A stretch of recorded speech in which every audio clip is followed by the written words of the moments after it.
Hi, I'm Susan Berkley with the Inside Voiceover e-newsletter, and this week we're going to talk about a very common problem, which is what do you do when there are too many words in the script for the amount of time that you've been given? For example, let's say it's a commercial and it's supposed to be 60 seconds long, and you read through it and try as you might, you keep coming in at 70, 80 seconds. My goodness, the client has crammed tons of words in there. What do you do?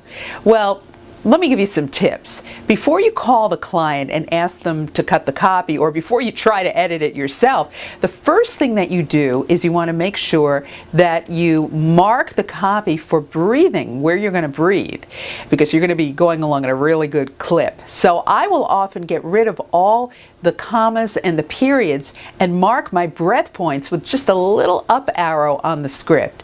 The next thing that I do when I'm doing a hard sell and I know I'm moving fast is I pay attention to my body language. I record standing up, I have a lot more energy, and physically I look as if I'm standing I'm in a tennis game and I'm standing waiting to serve a ball behind that line there, this line of service I think it's called.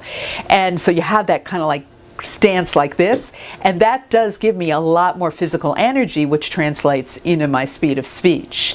So I will give it a go, I will try to plow through it, and then if I still can't fit all the words in, I'm going to call the client and I say to them, look, I can probably power through this, but I don't think you're going to like the way it sounds. Would you be willing to cut some of the copy, because I'm really rushing and I want to do a great job for you? And most of the time they will, almost all the time they will, because they want their spot to sound great.